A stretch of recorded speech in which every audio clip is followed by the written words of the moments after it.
story for you this morning, talking about the senior child protection officer in the UK says boycotting social media companies will rid the internet of indecent child images. Well, we're joined by former Met Police Detective Chief Inspector Peter Kirkham. Good morning. Good morning. Always good to see you. Would this work? It'd work if it has only had any chance of happening. But, I mean, you need a crowbar to prise people away from their social media, so it isn't going to work. What intrigues me is, in terms of indecent images of children, they're not predominantly on social media, are they? So why boycott social media? They're in all sorts of places. It's endemic across social media. It's mostly, or a lot of it is in the dark web, but there are problems on Twitter, there are problems on Facebook. People share stuff, and so it really is up to the social media platforms to get a lot more responsible. And this is symptomatic of a much bigger problem. Social media, which sort of came into life with the internet, you know, late 90s, 2000, and has just gone up exponentially since, is a huge force for good. And, you know, stories like your Afghan kid there, you know, stuff like that, getting support for good causes and all the rest of it. It's really good in one way, but it's also a huge force for evil. It's a real double-edged sword, and they have not got to grips with the downside.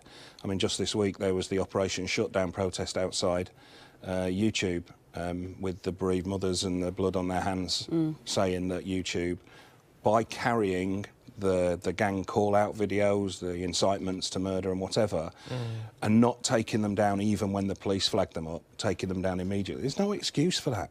If the police flag it up, they should be looking at it now, and if it doesn't fit, it should be coming down, or it should be being suspended until they can get round to thinking about it. It's how to hold them accountable, isn't it? And it is, absolutely. Quite a few tweets on this. One here from Radcliffe Gregory, and he says people must always report child abuse images and grooming.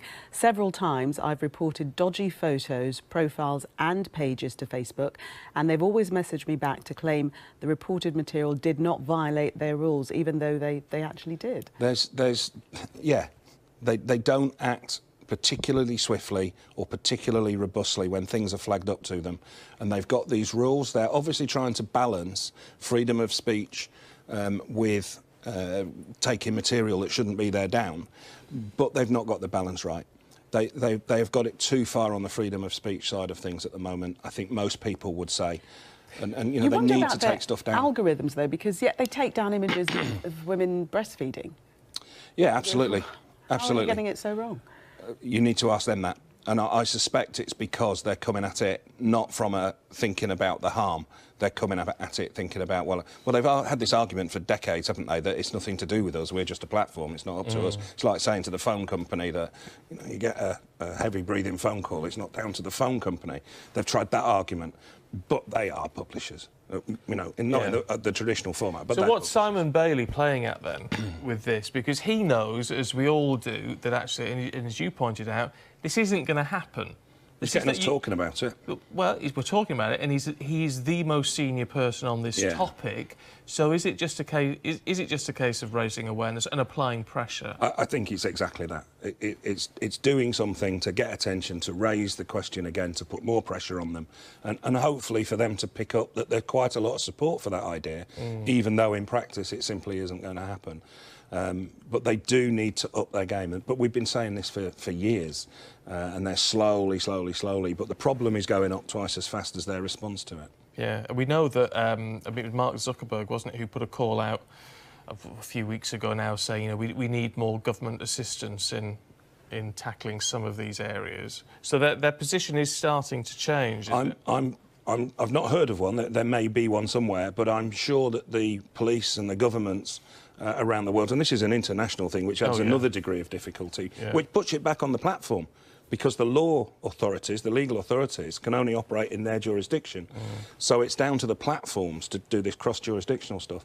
I'm sure law enforcement would love to have some sort of joint unit with them, have some sort of involvement in their unit. I'm sure they would. I haven't heard of anything like that. There's something around social media and hate crime.